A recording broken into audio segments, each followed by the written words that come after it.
وبركاته. إن الحمد لله نحمده ونستعينه ونستغفره ونعوذ بالله من شرور أنفسنا ومن سيئات أعمالنا. من يهده الله فلا مضل له ومن يضلل فلا هادي له. أشهد أن لا إله إلا الله وحده لا شريك له وأشهد أن محمدا عبده ورسوله صلى الله عليه وعلى آله وصحبه وسلم تسليما كثيرا. سبحانك لا علم لنا إلا ما علمتنا إنك أنت العليم الحكيم. ولا حول ولا قوة إلا بالله العلي العظيم. رب اشرح لي صدري ويسر لي أمري واحلل عقدة من لساني يفقهوا قولي. اللهم علمنا الكتاب، اللهم علمنا الحكمة، اللهم فقهنا في الدين وعلمنا التأويل. اللهم لا سهل إلا ما جعلته سهلا وأنت تجعل الحزن إذا شئت سهلا. آمين آمين آمين يا رب العالمين. Amma ba'd. Tuan-tuan dan puan-puan yang dirahmati Allah Subhanahu wa taala sekalian, hadirin dan hadirat sekalian, pada majlis ini insya-Allah kita akan teruskan lagi pengajian kitab Nihayatul Alam, berakhirnya dunia ini, iaitu sebuah kitab yang menghimpunkan tanda-tanda kiamat. Sama ada tanda-tanda kecil kiamat ataupun tanda-tanda besar kiamat. Ini merupakan salah satu daripada perbincangan yang berkaitan dengan rukun iman. Salah satu daripada rukun iman adalah beriman dengan hari akhirat. Ulama sebutkan bahawa perbincangan tentang tanda-tanda kiamat termasuk daripada perbincangan rukun iman, iaitu iman kepada hari akhirat. Baik, tuan-tuan dan puan-puan yang dirahmati Allah Subhanahu wa taala, kita telah sebutkan pada majlis-majlis yang lalu 60 tanda-tanda kecil kiamat. Pada majlis ini kita akan mulakan dengan tanda kiamat yang ke-61 yang ada di dalam kitab kita ini. Baik, disebutkan di sini imaratus sufaha, kepimpinan orang-orang yang bodoh. Imarah bermaksud kepimpinan, sufaha dari segi bahasa bermaksud orang-orang yang bodoh. Jadi kalau kita terjemahkan, kepimpinan orang-orang yang bodoh. Adapun dari segi istilahnya, Nabi SAW sebutkan bahawa yang dimaksudkan dengan kepimpinan ini adalah kepimpinan orang-orang yang tidak mengikut sunnah dan petunjuk Nabi SAW. Itu akan terjadi pada akhir zaman nanti. Jadi salah satu daripada tanda-tanda kecil kiamat adalah kepimpinan orang-orang yang tidak mengikut petunjuk dan jalan Nabi SAW. Adapun selepas Nabi SAW wafat, manusia ketika itu orang-orang yang beriman, mereka bila dilantik menjadi khalifah, pemimpin, maka mereka mengikut perjalanan Nabi SAW.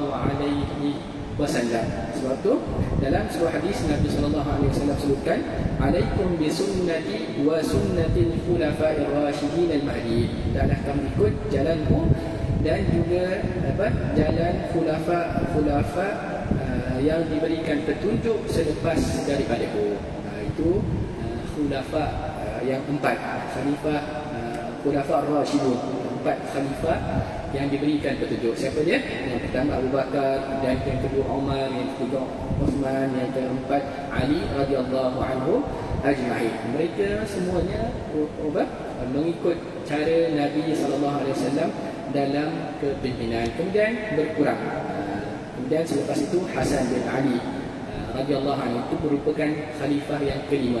Kemudian selepas itu Muawiyah radhiyallahu anhu, raja yang pertama dalam Islam. Dia merupakan raja yang pertama dalam Islam. Kemudian diikuti oleh anak Yazid bin Muawiyah, dan selepas itu kepimpinan makin lama makin kurang, makin jauh daripada cara dan sunnah Nabi SAW, sehingga nanti dekat-dekat dengan akhir zaman, di akhir zaman, maka semakin jauh ke cara kepimpinan itu daripada cara Nabi SAW.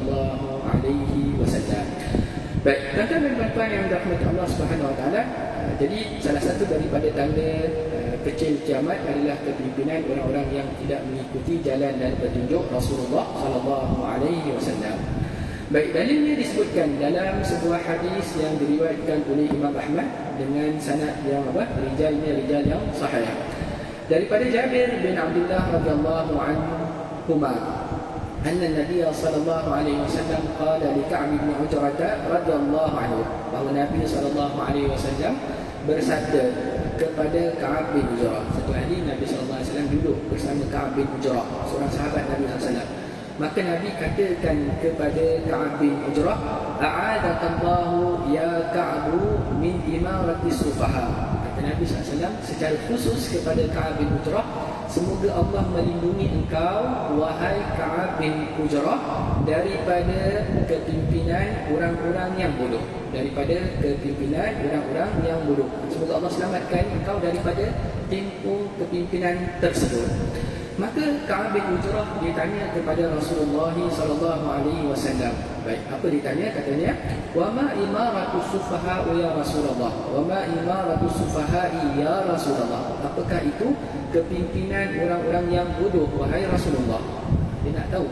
Bila dia nak tahu apa tu ya Rasulullah, supaya apabila sampai pada waktu tersebut aku berhati-hati supaya aku tidak terlibat ataupun terikut sama dengan mereka. Ini sahabat-sahabat Nabi SAW. Kalau mereka bertanya satu soalan mereka itu untuk mereka tahu dan amalkan. Ini hebatnya sahabat-sahabat Nabi SAW. Bukan sekadar nak tahu saja, tidak diamalkan, tapi mereka nak tahu dan mereka nak amalkan. Dan ini juga menunjukkan bahawa sahabat-sahabat bertanya kepada Nabi SAW dalam perkara yang tidak jelas, tidak seperti yang didoktrin oleh sekumpulan orang. Kita tak boleh nak tanya apa-apa soalan kepada guru, sebab apa itu tidak ada adab. Sedangkan kalau kita tengok sahabat-sahabat Nabi SAW, banyak soalan-soalan yang mereka kemukakan kepada Nabi SAW. Kalau mereka tak faham, tak jelas, mereka tanya. Tapi kalau perkara itu perkara yang tidak perlu ditanya, mereka tidak akan tanya. Dan itulah yang dimaksudkan dengan dengan adab. Jadi soalan yang mempunyai manfaat, mempunyai faedah, ada tujuan yang baik, itu ditanya. Itu orang yang bijak, yang menggunakan kesempatan peluang yang ada untuk bertanya.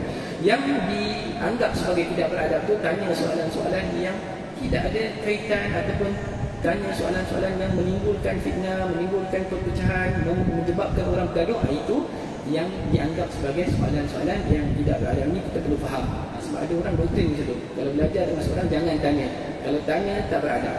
Sedangkan itu bukan cara yang disebutkan oleh Nabi SAW dan bukan cara sahabat-sahabat Nabi SAW. Maka sahabat ni, apabila Nabi kata kepadanya, "Ya Rasulullah, semoga Allah selamatkan kau, lindungi kau, wahai Ka'ab, daripada kepimpinan yang orang-orang yang bodoh." Maka dia bertanya, "Ya Rasulullah, apakah itu kepimpinan orang-orang yang bodoh?" Baik, Nabi SAW jawab. Kata Nabi SAW, "Umara'un yakununa ba'di." Pemimpin-pemimpin, amir-amir selepas daripada aku wafat. Selepas itu, selepas maksudnya perkara ini terjadi selepas Nabi SAW wafat. Lamalah selepas itu. Adapun Khulafa' Ar-Rasyidun, mereka itu tidak termasuk dalam golongan ini. Umara'un yakunu ba'di. Umara'u yakunu ba'di. Mereka hidup selepas itu. La yahtaduna bihadi. Mereka tidak mengambil petunjuk dengan petunjukku, tidak mahu mengikut petunjuk Nabi SAW dalam kepimpinan, dalam mentadbir, dalam berhukum. Wala yastannuna bi sunnati. Dan mereka tidak mengikuti dengan jalanku. Mereka tidak mengikuti jalanku. Ini kata Nabi SAW. Itu ta'rif Nabi SAW kepada kepimpinan yang buruk, kepimpinan yang tidak mengikut jalan Nabi SAW dan juga tidak mengikut petunjuk Nabi SAW. Baik. Kemudian Nabi SAW sebutkan, jadi ini menunjukkan bahawa perkara ini merupakan salah satu tanda kecil daripada kiamat. Sebab Nabi SAW beritahu itu akan terjadi selepas daripada kewafatan Nabi SAW. Dan itulah yang zahirnya terjadi. Makin jauh kita daripada zaman nubuwah, zaman kenabian, maka makin jauh kepimpinan tersebut daripada jalan dan petunjuk Nabi SAW. Baik. Kemudian Nabi SAW tambah lagi. Ini hebatnya Nabi SAW. Orang tanya satu soalan, dia tak jawab. Jawapannya berdasarkan soalan tersebut saja, tapi Nabi SAW bagi faedah yang lain. Ini antara salah satu sifat pemurah Nabi SAW. Pemurah ni bukan pemurah dalam harta saja.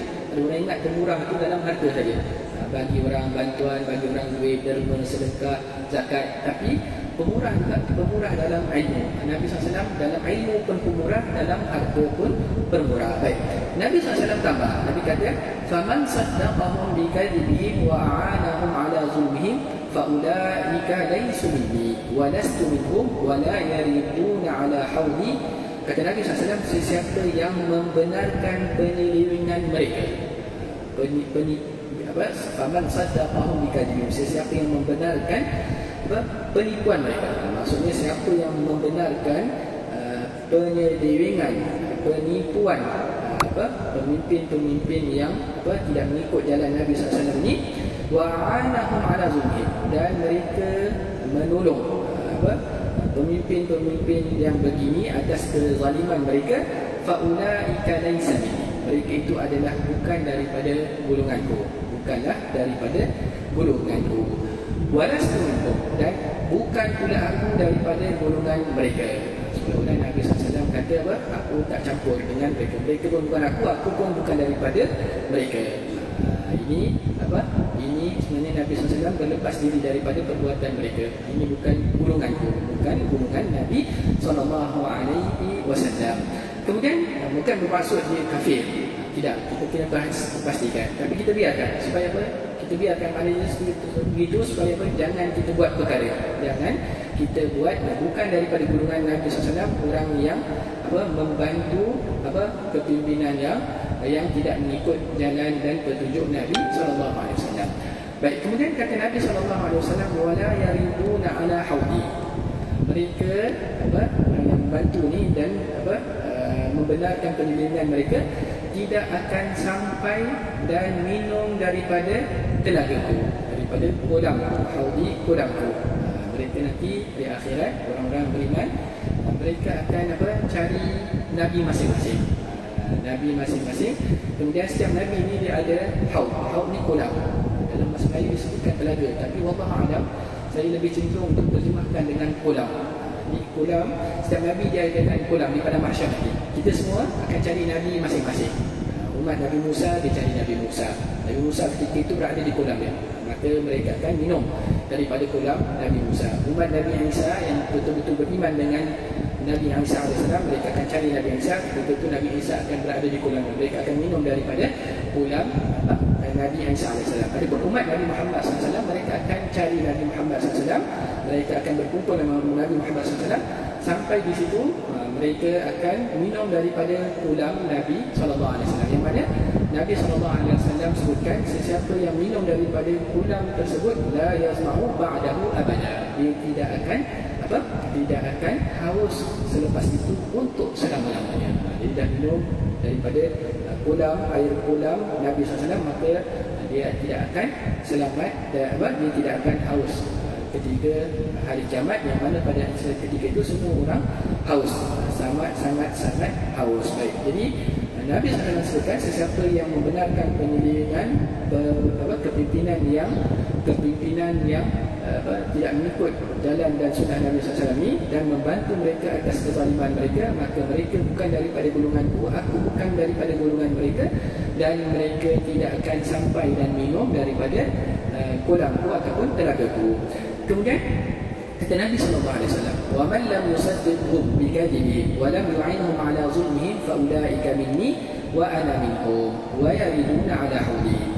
Dan sesiapa yang tidak membenarkan mereka, tidak membenarkan penipuan dan penyelewengan mereka, dan tidak membantu mereka atas kezaliman mereka, maka orang ini, mereka inilah yang dari merupakan daripada golongan, dan aku daripada golongan mereka, dan mereka akan minum dan sampai dan minum daripada kolamku. Ini kata Nabi sallallahu alaihi wasallam. Ini yang diingatkan oleh Nabi sallallahu alaihi wasallam.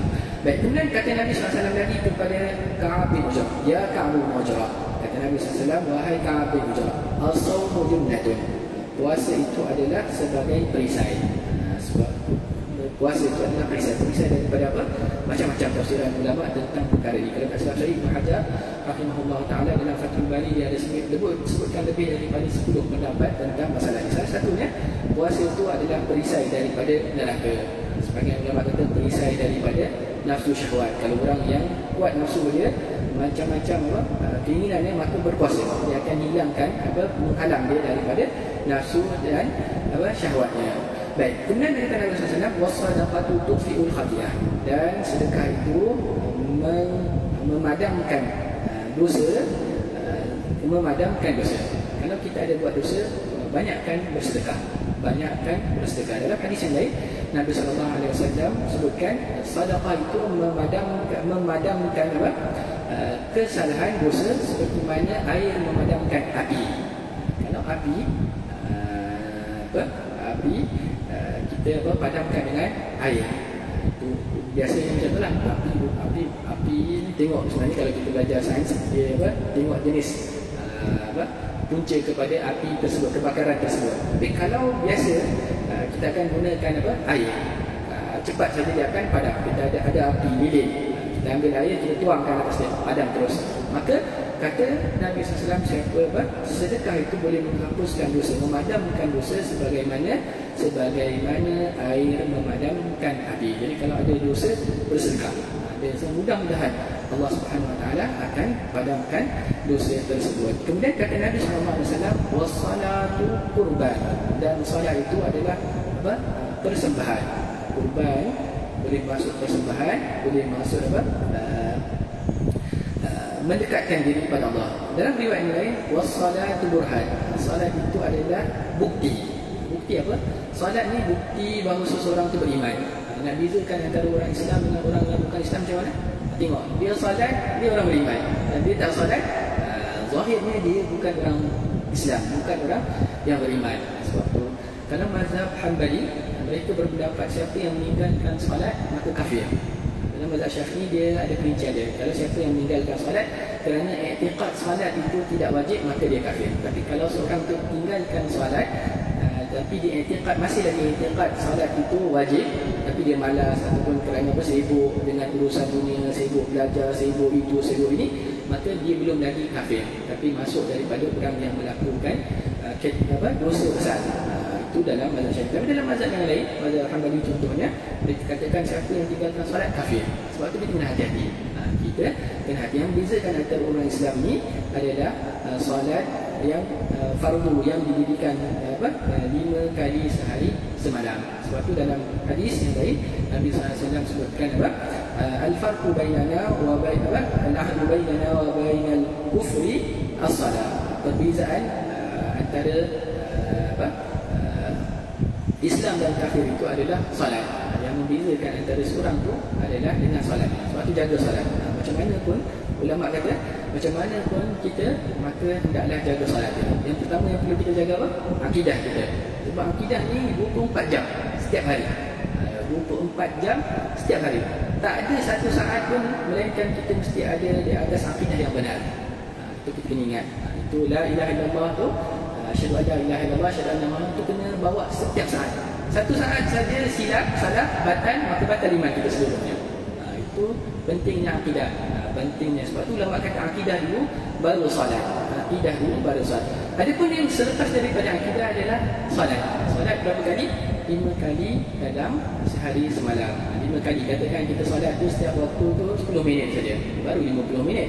Itu kalau 10 minit. Kalau biasanya 5 minit saja dah selesai 4 rakaat tu. 5 kali 5, 25 minit saja. 25 minit saja dalam sehari semalam. Adapun akidah setiap saat, 24 jam setiap saat. Begitu juga kalau kita tengok yang lain, lepas tu baru puasa. Puasa 30 hari, 29 hari dalam setahun, sebulan, dalam setahun 1 bulan. Baru berapa jam saja. Adapun zakat fitrah dan zakat zakat harta itu, kalau ada harta baru kita keluarkan. Kalau tak ada, tak perlu keluarkan.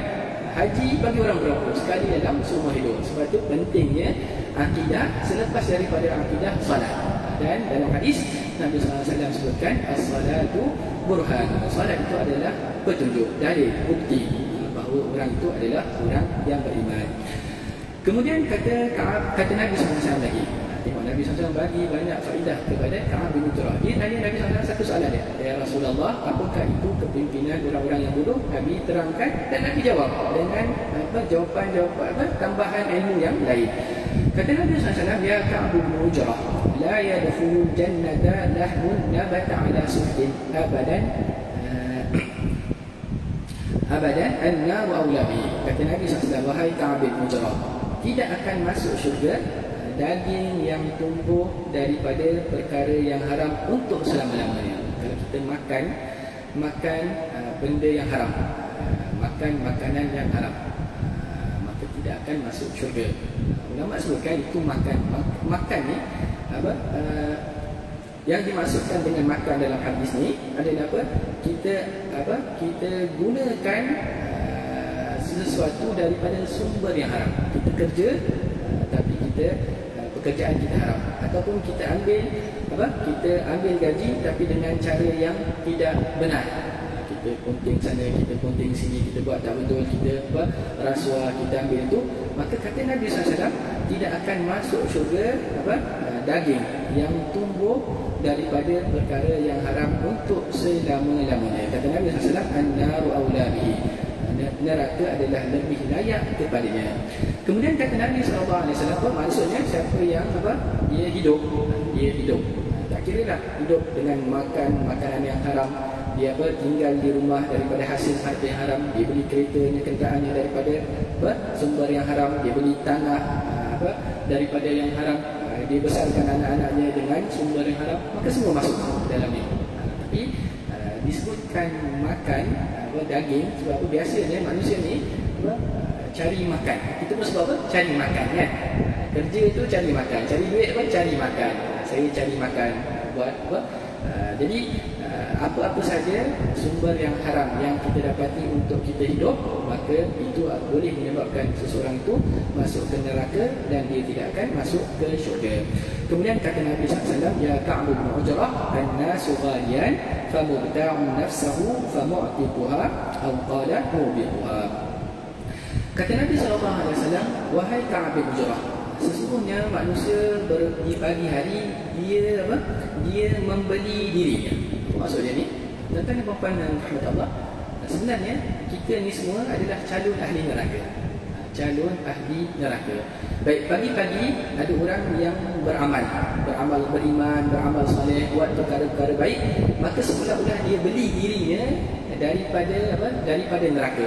Dia beli dengan Allah, ya Allah, aku buat amal soleh ni, aku beriman ini, aku taat kepada Allah, aku nak keluarkan diriku daripada neraka. Seolah-olah dia beli dirinya daripada Allah untuk dikeluarkan daripada neraka. Itu kata Nabi SAW, an-nasu ghaliyan, setiap manusia itu berbagi-bagi. Famubta'un nafsahu, dia beli dirinya. Famu'tiquha, ada orang yang bebaskan dirinya daripada neraka. Au qala mubiquha, ada pun orang dia biarkan. Dia buat dia kafir, dia tak mau beriman, kemudian dia buat maksiat, maka dia dihancurkan dirinya, dia kekalkan dirinya di dalam neraka. Ini kata Nabi SAW. Ini hadis yang panjang yang diriwayatkan oleh Imam Ahmad dengan sanadnya yang mana perawi-perawinya ada perawi yang sahih. Baik, tuan-tuan dan puan-puan rahmatullah subhanahu wa ta'ala, kita balik pada perbincangan asal pada hadis ini. Nabi SAW kata, ya Mu'ad bin ya Ka'ab, semoga Allah melindungi engkau daripada pemerintahan orang-orang yang bodoh. Kemudian Ka'ab tanya kepada Rasulullah, wa ma imaratu sufha ya Rasulullah, apakah itu kepimpinan orang-orang yang bodoh ya Rasulullah? Maka kata Nabi SAW, pemimpin selepas daripadaku, mereka tidak mengikut petunjukku dan tidak mengikuti jalanku. Baik, ini salah satu daripada tanda kiamat. Baik, kata Sya'bi ni ulama daripada kalangan tabi'in, sahabat, generasi sahabat itu yang berjumpa Nabi SAW. Tabi'in generasi yang hidup selepas daripada Nabi SAW. Tak sempat jumpa Nabi SAW, tapi hanya sempat jumpa sahabat-sahabat radhiyallahu anhu. Dia kata apa? La taqumu sa'atu hatta yasira al-'ilmu jahla wal jahlu 'ilma. Yasirul ilmu jahla wal jahlu 'ilma. Kata tidak akan terjadi hari kiamat sehinggalah ilmu itu menjadi satu kejahilan dan kejahilan itu menjadi satu ilmu. Perkara dah terbalik. Benda yang benda yang dianggap sebagai ilmu dah tak dianggap sebagai ilmu. Benda bodoh pula benda yang dianggap sebagai ilmu. Ini yang kita itu yang terjadi. Ini yang ini menunjukkan ini perkara bahawa ini adalah salah satu daripada tanda kiamat. Jadi apa yang Nabi SAW buat tak diikuti lagi. Yang Nabi SAW buat dah ditinggalkan. Perkara lain pula yang dijadikan sebagai ikutan. Baik, kemudian dalam hadis yang lain, dalam riwayat yang lain diriwayatkan oleh Hakim, Abdullah bin Amr radhiyallahu anhuma berkata bahawa Nabi SAW bersabda, "Inna min asyratis sa'ati an yuda'a al-akhyaru wa yurfa'u al-ashrar." Daripada tanda-tanda kiamat adalah dihinakan orang-orang yang baik dan diangkat, dimuliakan orang-orang yang jahat. Itu yang disebutkan oleh Nabi SAW. Jadi pada akhir zaman nanti kepimpinan akan dikuasai oleh pemimpin-pemimpin yang mereka tidak berhukum, tidak mengikuti jalan dan petunjuk Nabi SAW. Jadi itu tanda kiamat yang ke-61. Baik, tanda kiamat yang ke-62. Kata pengarang kita ini, taqarubuz zaman. Waktu semakin singkat. Waktu semakin dekat. Dia kata taqarub tu dekat. Dekatnya masa. Baik, ini merupakan salah satu daripada tanda kiamat. Salah satu daripada tanda kiamat adalah singkatnya waktu. Baik, kita bacakan hadisnya. Hadis yang sahih diriwayatkan oleh Bukhari dan Muslim. Hadis yang sahih. Semua kaedah dia, semua hadis yang diriwayatkan oleh Bukhari dan Muslim itu adalah hadis yang sahih. Kita nak tahu juga sikit-sikit. Walaupun kita belajar sains, kita belajar bukan bidang agama, kita nak tahu juga. Sebab zaman sekarang semua orang sebutkan hadis, tapi hadisnya sahih ke tak sahih kita tak tahu. Kaedah dia, kalau hadis itu ada dalam Sahih Bukhari, ada dalam Sahih Muslim, itu adalah hadis yang sahih. Hadis yang sahih. Jadi dalam Islam ni, buku rujukan yang paling utama Al-Quran. Buku rujukan yang kedua selepas Al-Quran adalah Sahih Bukhari. Buku rujukan yang ketiga selepas daripada Sahih Bukhari adalah Sahih Muslim. Itu buku rujukan utamalah di dalam Islam. Di dalam Islam. Sebab itu sepatutnya kita baca Al-Quran, satu. Kemudian kalau boleh baca terjemahan Quran. Sekurang-kurangnya semua hidup kita sekali kita pernah khatamkan terjemahan Quran. Siapa yang pernah khatamkan terjemahan Quran? Tadarus Quran, khatam Quran ni biasa. Bila bagi tuan-tuan dan puan-puan depan saya, orang-orang bijak, khatam baca Al-Quran ramai yang buat. Malah kalau rasanya semua orang khatam Al-Quran, tapi khatam terjemahan Al-Quran berapa ramai yang buat. Begitu juga kalaulah lagi eloknya kalau boleh khatamkan satu tafsir Al-Quran. Terjemahan ni dia terjemah makna saja. Biasanya terjemah makna. Tapi kalau boleh eloknya kita bagi masa untuk khatamkan tafsir kepada Al-Quran supaya kita faham Quran. Orang yang bukan Islam tengok Injil, Bible. Mereka baca, mereka ulang. Kalau orang-orang yang kuat agama mereka lah baca kan. Itu pun ada. Saya dapat hari itu satu Bible dalam terjemahan Inggeris Mandarin. Tapi saya baca dalam bahasa Inggeris lah, Mandarin saya tak faham. Kita baca, kita tengok. Dia bagi pada kita. Kita macam mana boleh bagi ni kan. Ada yang kita tahu di Malaysia ni tak boleh disebar, tapi boleh bagi, tak apalah kita terima. Kita nak tahu juga apa dalam sebab jarang dapat kan. Tapi sepatutnya tuan-tuan dapat, kita orang Islam baca buku yang pertama yang menjadi rujukan Islam, Al-Quran. Baca terjemahannya, baca tafsir. Kemudian Sahih Bukhari. Sahih Bukhari ni kitab hadis yang paling sahih. Ini sepatutnya ramai yang tak pernah baca. Kemudian selepas daripada Sahih Bukhari, Sahih Muslim. Itu buku rujukan, 3 buku rujukan yang paling utama dalam Islam. Kalau ada dalam 3 kitab ni memang sahih. Itu semuanya adalah sumber berita yang sahih. Baik. Jadi tuan-tuan dan puan-puan rahmatullah, salah satu daripada tanda akhir zaman Nabi SAW beritahu dekatnya waktu ataupun singkatnya waktu. Baik. Dalam hadis Sahih Bukhari dan Sahih Muslim yang diriwayatkan oleh Bukhari dan Muslim, Abu Hurairah radhiyallahu anhu berkata, anna Rasulullah sallallahu alaihi wasallam qala, bahawa Rasulullah sallallahu alaihi wasallam bersabda, ya taqarabu zaman, akan dekat zaman, maksudnya apa? Akan singkat waktu. Nanti kita akan terangkan. Ulama tafsirkan, kita nampak ya taqarabu zaman tu dekatnya zaman, singkatnya waktu. Tapi ada tafsiran lain yang disebutkan ulama. Kemudian itu salah. Wayang pasul ilmu dan berkurangan ilmu. Badal al fitan, dan zahirnya fitnah, wayul masyhur, dan banyaknya sifat bakhil, wa yakthurul harju, dan banyaknya al-harju. Bila ya Rasulullah wa al-harju, ditanyakan kepada Rasulullah apakah itu harju, kata Nabi SAW, al-qatlu ati-qatlu, itu banyaknya pembunuhan. Baik, Nabi SAW sebutkan dalam hadis ini ada 1, 2, 3, 4, 5 tanda kiamat. Baik, salah satu daripada tanda kiamat adalah ya taqarabuz zaman, dekatnya waktu. Baik, apa tafsiran ulama tentang perkara ini? Baik, yang pertama, qillatul barakati fi zaman. Katanya tafsiran pertama yang dimaksudkan dengan singkatnya waktu adalah kurangnya keberkatan pada waktu. Kurangnya keberkatan pada waktu. Apa maksudnya itu? Waktu sama. Kita semua diberikan 24 jam sehari semalam.